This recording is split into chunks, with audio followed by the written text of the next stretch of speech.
이스라엘 백성들 출애굽 세대가 하나님 앞에서 불순종했기 때문에 그들이 약속의 땅에 들어가는 그 일을 실패하게 됩니다. 그래서 여러 날 동안 광야를 유랑하게 되는 그 일을 겪게 되는 것이죠. 1절 말씀 보니까요, 우리가 방향을 돌려 여호와께서 내게 명령하신 대로 홍해길로 광야에 들어가서 여러 날 동안 세일산을 두루 다녔더니, 이렇게 되어 있습니다. 여러 날 동안 이렇게 되어 있어요. 얼마나 그들이 오랜 시간 세일산을 두루 다녔는가, 방황하게 되었는가. 약 38년간 그들이 광야의 세일산을 방황할 수밖에 없었던 그 시간이 반드시 필요했다는 것입니다. 이 38년간의 시간은 왜 필요했는가?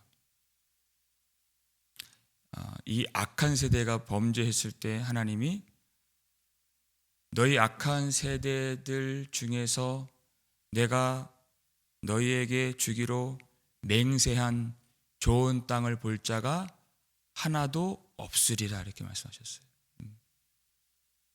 그러니까 그 긴 시간이 필요한 이유는 무엇입니까?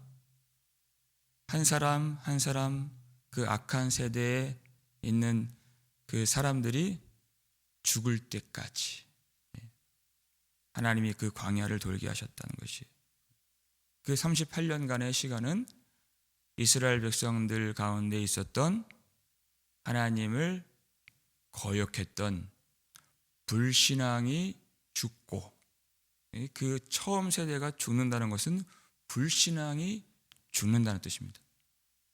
그리고 하나님을 향한 믿음이 다시 일어나게 되는 그 일에 필요한 시간이 바로 38년간이었다. 여러분, 이 38년간의 시간을 보내면서 이스라엘 백성들은 첫 세대는 점점점 없어지고 이제 다음 세대가 자라나게 되는데, 이 민족에게 있어서 그 오랜 시간 동안 그들이 간절하게 열망하고 그리고 기다리게 되었던 것이 무엇이었을까요? 무엇이었을까? 그것은 바로 하나님의 말씀인 것입니다.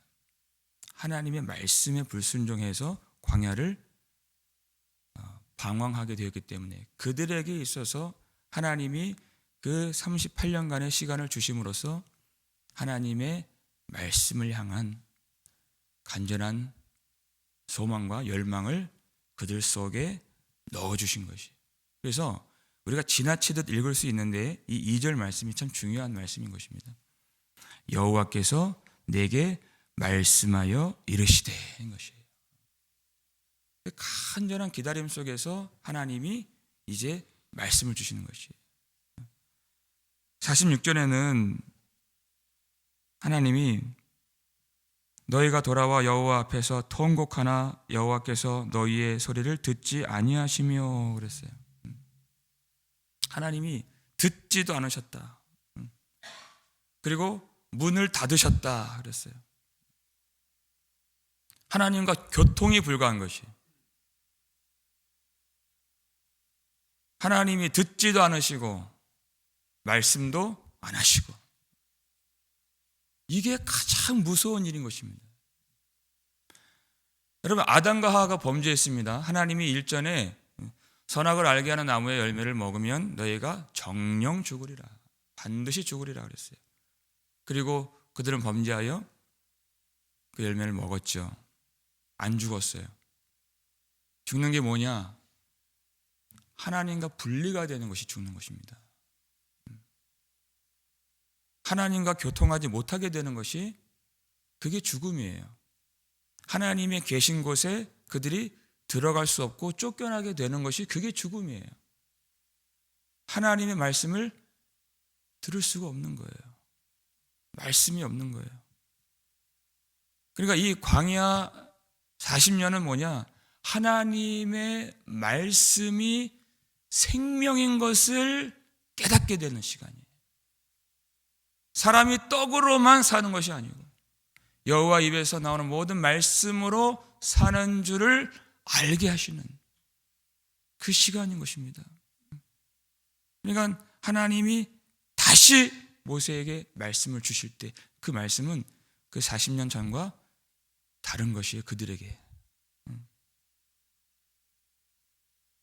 3절 말씀인데요. 너희가 이 산을 두루 다닌 지 오래니 돌이켜 북으로 나아가라 이렇게 되어 있어요. 이 산을 두루 다닌 지 오래니 북으로 나아가라. 이 명령을 하시죠. 우리는 하나님의 명령이라고 했을 때 그것이 은혜라기보다는 부담으로 여길 때가 많이 있는 것 같습니다. 근데 하나님이 명령을 누구에게 주시는가를 여러분 곰곰이 한번 생각해 보십시오. 하나님은 아무에게나 명령을 안 주십니다. 하나님의 자녀들에게 주시는 것입니다. 자기 백성에게 명령을 주시는 것입니다. 그 전에는 하나님이 듣지도 않으시고 말씀도 안 하셨다가 이제 다음 세대가 일어섰기 때문에 그제서야 명령을 주시는 거죠. 하나님이 내 백성이라 인정하셨기 때문에 명령을 주시는 것이죠. 우리는 하나님 앞에 나와서 복을 구할 때가 많이 있습니다. 근데 하나님은 누구에게 복을 주시겠습니까? 하나님의 명령에 순종하는 자에게 복을 주시는 것이에요. 그러니까 우리는 복을 구하는 그 기도보다 하나님의 명령을 따를 수 있는 성령의 충만함을 구하는 것이 훨씬 더 복된 것입니다. 그 자체가 복이에요. 순종하는 것이 복이에요. 명령이 내려진다는 것이 얼마나 큰 은혜인가. 이제 이 광야를 방황했던 것이 오래되었으니 너희가 이제 북으로 나아가라. 새로운 길을 제시해 주신 것이. 하나님이 처음 목적하셨던 그 길로 나아가라. 그 길을 보여주시는 것이에요. 그리고 말씀하십니다. 4절 말씀 함께 읽겠습니다. 너는 또 백성에게 명령하여 이르기를 너희는 세일에 거주하는 너희 동족 에서의 자손이 사는 지역으로 지날진대 그들이 너희를 두려워하리니 너희는 스스로 깊이 삼가고 그랬어요. 어디를 지납니까? 세일에 거주하는 너희 동족 에서의 자손이 사는 지역으로 지나갈 것이다. 지나갈 것이다 그랬어요. 에서는 야곱의 쌍둥이 형이죠. 야곱이 장자권을 빼앗고 그래서 아브라함에게 주셨던 복이 야곱에게로 흘러가게 돼서 이스라엘 백성이 탄생하게 된 것이 그 복에서 배제가 된 에서는 이 세일산 주변 이 광야 땅에 자리를 이제 잡게 된 것입니다. 이 땅을 지나가게 될 것이다. 민수기 20장 보면은 모세가 에돔 왕이죠. 에서의 후손 그 왕에게 우리가 당신의 땅을 지나가게 허락하소서. 이렇게. 우리가 밭으로도 가지 아니하고 포도원으로도 가지 아니하고 우물도 마시지 아니하고 큰 길로만 가겠나이다. 허락하소서. 그랬더니 에돔 왕이 단호하게 거절합니다. 거기다가 군사들을 이끌고 이스라엘 백성들을 탁 가로막는 것이. 이것이 바로 신앙의 여정에서 반드시 겪게 되는 일이라는 것이. 하나님이 나아가라 그랬어요. 거길 지나가야 약속의 땅에 나오는 것이. 이제 성도는 그 지나가는 땅에서 항상 가로막힘을 당하는 존재인 것입니다. 막힘을 당한다. 힘이 없어요. 여러분, 우리는 항상 요구를 해야 되는 입장이에요. 그리고 거절을 받는 입장이고, 읍소를 해야 되고, 세상에 대해서 우리는 항상 눌림을 받고 가로막힘을 당하고, 그들은 갑의 입장이고 성도는 을의 입장인 그런 일들을 항상 겪는 것입니다. 우리가 교회를 다닌다고 성도라고 하는데 이웃과 싸울 수 있나요? 우리는 지고 들어가는 사람들인 거예요. 싸울 수가 없어요, 우리는. 근데 우리가 기억할 것이 뭐냐면, 하나님이 놀라운 사실을 말씀하세요. 그런데 그들이 너희를 두려워하리니, 이렇게 말씀하시고, 우리는 항상 힘이 없고 을의 입장에 있는데 실상은 그들이 너희를 두려워하고 있다. 정확히 말하면 이스라엘 백성들을 두려워하는 것이 아니라 이스라엘과 함께 하시는 여호와 하나님을 두려워한다는 것이에요. 왜냐하면 그들은 애굽에서 놀라운 위엄과 권능을 행하신, 보이신 여호와 하나님에 대한 소문을 들었기 때문에 두려워한다는 것이에요. 애굽 사람들이 당했던 그 일들을 자기들도 당할까 봐 두려워한다는 것입니다. 그러니까 세상 사람들 대할 때 그것을 알고 하나님이 나와 함께 하신다는 것을 알고 뭐라고 말씀하세요? 너희는 스스로 깊이 삼가라. 그들을 주의하여서 대하라 하는 것이. 어떻게 해요? 5절 말씀인데요. 함께 읽겠습니다. 그들과 다투지 말라. 그들의 땅은 한 발자국도 너희에게 주지 아니하리니 이는 내가 세일산을 에서에게 기업으로 주었음이라. 아멘. 그들과 다투지 말라. 다투지 말라. 그들의 땅을 취하려고 싸우지 말라는 것입니다. 내가 에서에게 준 땅을 단 한 발자국도 너희에게는 주지 않을 것이다. 무슨 말씀입니까? 여기는 광야 땅이에요. 지나가는 땅이에요. 지나가는 땅. 하나님이 우리를 불러내신 것은 세상을 주시려고 불러내신 것이 아니라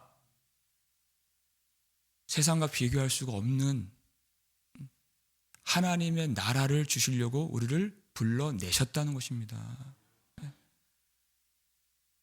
왜 우리는 힘이 없는가?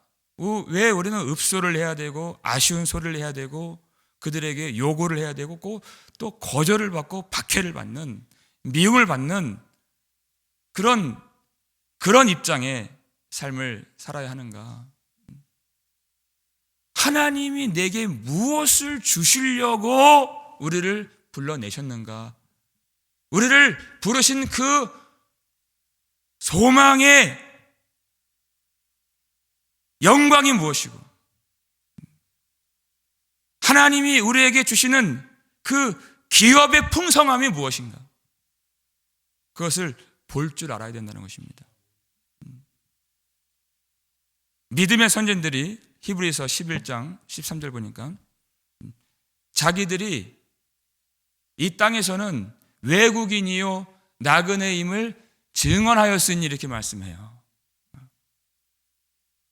하나님이 내게 무엇을 주시려고 하는지를 분명하게 알았다는 것입니다. 여기서는 박대를 받는, 외면을 받는, 박해를 받는 나그네임을 증언했다. 그것으로 그들이 낭망하지 않았고 그것으로 그들이 두려워하지 않았다. 왜냐하면 하나님이 그들에게 하나님의 것을 주신다는 것을 분명히 믿었기 때문에 그래요. 그게 믿음이에요. 하나님 우리에게 왜 이 세상에서 더 많은 힘을 주지 아니하시고 왜 이 세상을 더 우리가 가질 수 있는 재물을 주지 아니하시고 권력을 주지 아니하시고 왜 우리를 이렇게 어려운 길로 어렵게 우리를 이끌어 가실까? 사도 바울이 에베소서 1장 3절에서 하나님의 복음의 교리가 무엇인가를 이 서술해 나가는데 갑자기 찬송이 터지는 거예요. 찬송하리로다. 하나님 곧 우리 주 예수 그리스도의 아버지께서 그리스도 안에서 하늘에 속한 모든 신령한 복을 우리에게 주셨으니. 평소에 잘 안 보여요. 왜? 하늘에 속한 모든 신령한 복이기 때문에 육신으로는 안 보인다는 것입니다. 그것이 성령으로 통달해야 그것을 볼 수 있는.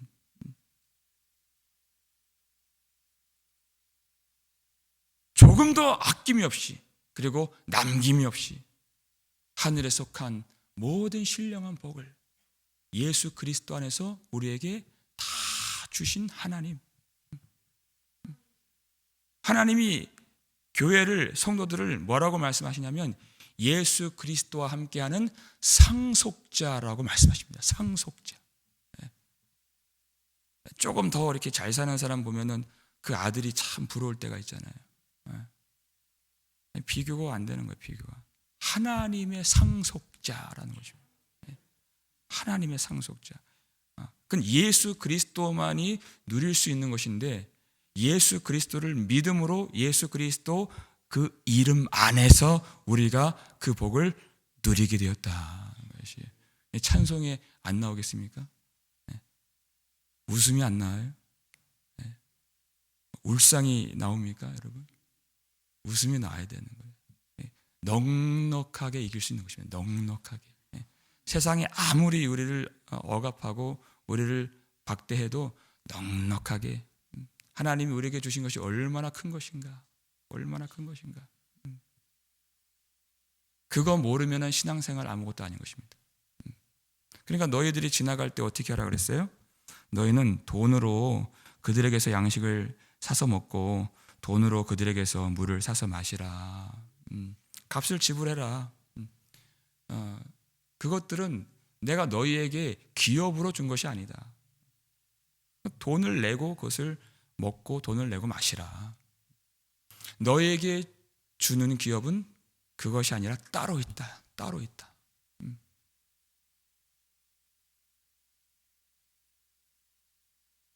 주님의 영원하신 기업, 생명보다 더 귀한 그 기업을 우리가 어떻게 받았나요? 거저 받았습니다. 우리. 예수 그리스도께서 우리를 위하여 대신 피 흘려 죽으심으로 값없이 우리에게 은혜로 주신 영원한 생명, 영원한 하나님의 기업을 우리가 예수 그리스도의 공로로 우리가 받게 된 것입니다. 그러니까 이 땅에 있는 것들은 돈을 내서 먹어라 하는 것이. 예수님도 바리새인들이 공격을 해요. 이 동전에 새겨진 얼굴이 누구입니까? 누구의 것입니까? 세금을 우리가 내야 되겠습니까? 가이사의 것은 가이사에게, 하나님의 것은 하나님에게 돌리라는 것이에요. 누군가 너희에게 속옷을 달라 하거든 겉옷까지 내어주라. 무슨 얘기예요? 너희가 얼마나 큰 것을 받았는지를 너희들 삶으로 증명하라는 것입니다. 증명하라. 얼마나 엄청난 것을 받고 누리며 사는지를 경험하고 그리고 보여주라. 하나님은 하나님의 것을 주십니다. 그것을 받아 누리는 존재, 그게 바로 성도라는 것이에요. 우리가 지내온 길에서 아무것도 없는 것 같았지만 그렇지 않습니다. 하나님 뭐라고 말씀하십니까? 우리 마지막 7절인데요. 함께 읽겠습니다. 내 하나님 여호와께서 내가 하는 모든 일에 내게 복을 주시고 내가 이 큰 광야에 두루 다님을 알고 내 하나님 여호와께서 이 40년 동안을 너와 함께 하셨으므로 내게 부족함이 없었느니라 하시기로. 아멘. 내 하나님 여호와께서 내가 하는 모든 일에 내게 복을 주시고 그랬어요.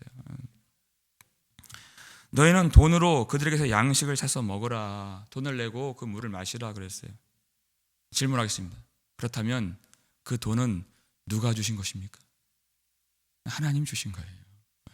아니 애굽에서 이렇게 도망치듯이 나왔는데 돈이 어디 있어요? 하나님이 주신 겁니다. 여호와를 기억하라. 그가 내게 재물을 얻는 능력을 주셨습니다. 그냥 나온 게 아니에요. 애굽에 있는 것들을 금과 은과 재물까지 다 갖고 나오게 하신 거예요. 하나님이 우리보다 앞서가시고 우리에게 필요한 것이 무엇인지를 다 헤아리시고 그 어려울 때 우리를 부모가 자식을 아기를 안는 것 같이 우리를 안아주셨어요. 이 광야의 모든 험난한 여정을 지나가게 하는 모든 일에 복을 주시는 하나님이세요. 모든 일에. 하나님이 이 큰 광야에 두루 다님을 알고 그랬어요. 광야에서 방황하는 그 답답함, 그 막막함, 그 곤비함, 그리고 그 두려움을 하나님이 다 아신다. 이 광야에 길이 있습니까? 길이 안 보이는 것을, 그리고 많은 순간 하나님의 음성이 들리지 않는 것을 하나님이 다 아셨다는 것입니다. 그리고 놀라운 것은 그때에도 내가 너와 함께 하였느니라는 것이.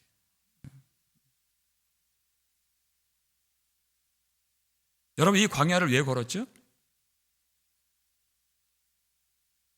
출애굽 세대의 심판으로서 이 광야를 걸은 것입니다. 그럼에도 불구하고 여호와께서 이 40년 동안을 너와 함께 하셨으므로 라고 말씀하신 것이에요. 심판으로 걷는 그 길, 그 길에서도 하나님이 한순간도 떠나지 아니하시고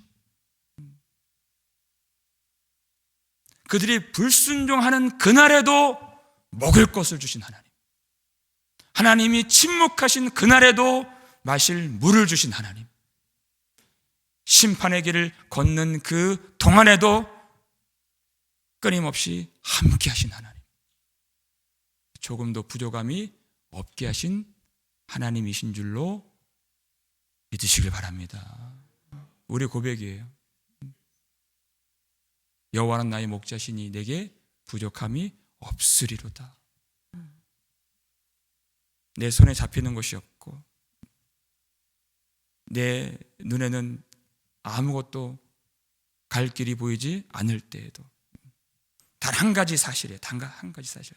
이 세상에 많은 조건들이 아닙니다. 사람들이 인식하는 상황들이 아니에요. 오직 한 가지.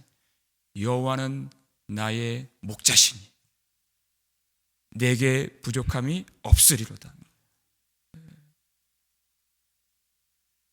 여러분, 이 아침에 이 감사의 고백으로 하나님께 기도를 올리실 수 있는 복된 은혜가 있기를 주님의 이름으로 축원합니다.